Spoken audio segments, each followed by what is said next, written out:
Cameron Baird, VC, was one of the brave soldiers who fell in battle.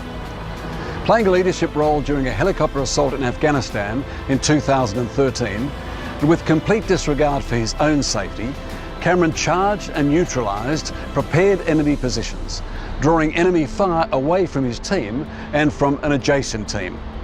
On 3 separate occasions, he charged an enemy-held building. On his 3rd attempt, successfully neutralising the enemy and regaining advantage, he was killed. For his valour and self-sacrifice, Cameron was posthumously awarded the Victoria Cross. As time went past and as Cameron grew up, but even from a young age, he had empathy for other people. We knew Cameron had so much respect and love for his team that he would do anything to protect them.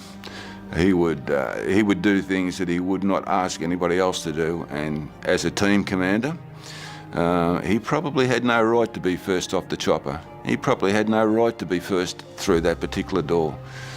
But he took it upon himself, and he had a saying, was always to aspire to inspire. And he believed that he would inspire his team by being first. I think Cameron would probably be laughing in some way, and I say that with, he would have total respect for what it was, but he would think, me being on a stamp, me being up here with all these other VC people, you know, how does a person do some of those things? You know, how do they have the courage to be able to know full well their life is on the line if they do this particular act, but they seem to do it without even a second thought. It's natural instinct. And I think that's probably one of the greatest things that us Australians, all Australians have, that they will help their mate out. And these guys under perilous conditions have done that without a second thought. The harsh reality of conflict is something many of us never experience. That's because of the thousands of men and women who serve to protect and to help us.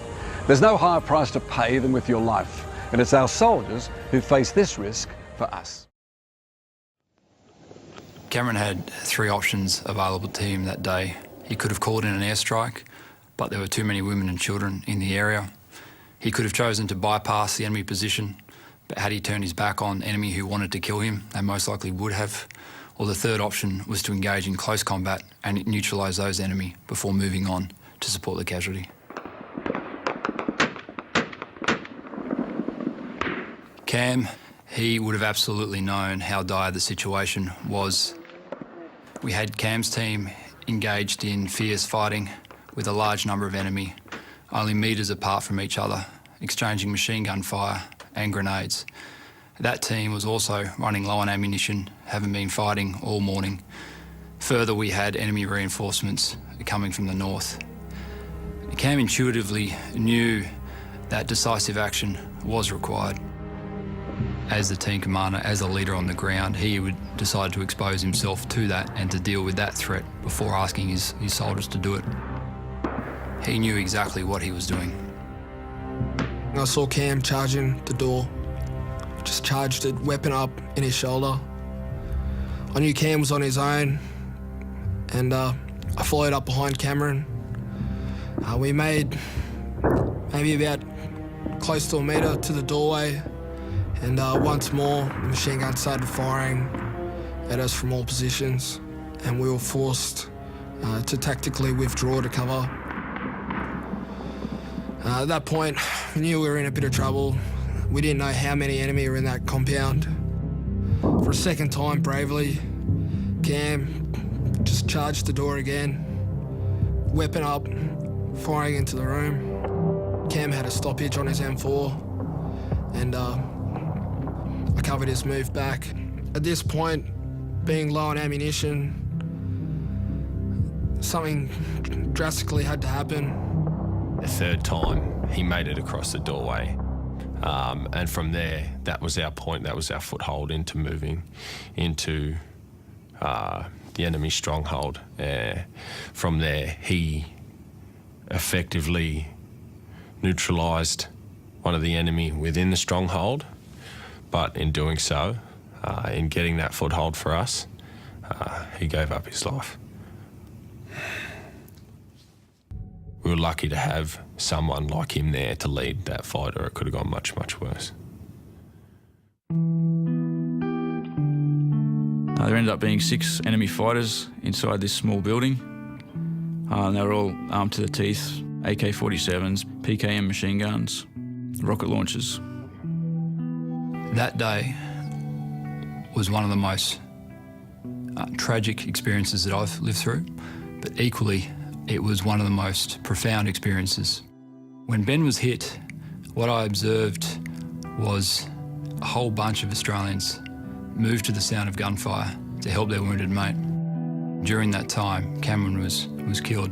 He was moving to the support of an injured mate. Had Cameron not taken that action that day, I'm almost certain that we would have sustained further casualties.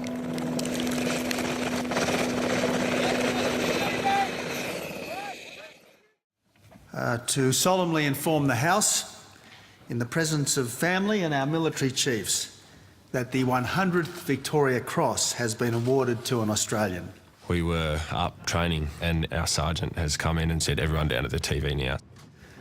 This award is to the late Corporal Cameron Baird. The noise that we made when we saw the announcement up there was, it's a concrete building, but I'm pretty sure it shook. It was a really big moment to find out that he'd been awarded a VC, because there was no one more deserved, I don't think.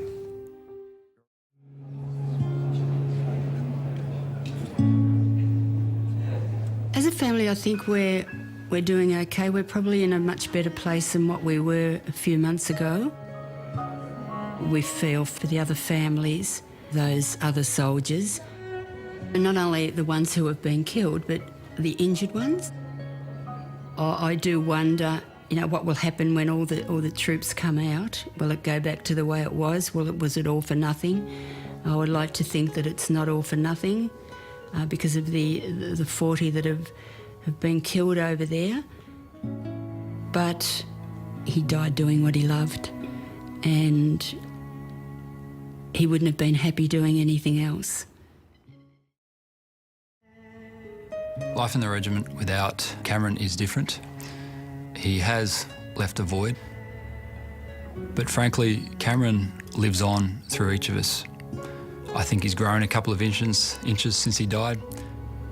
The guys still look up to him and they strive to be half the man that Cameron was. So in many ways, the legend, the legacy of Cameron certainly lives on.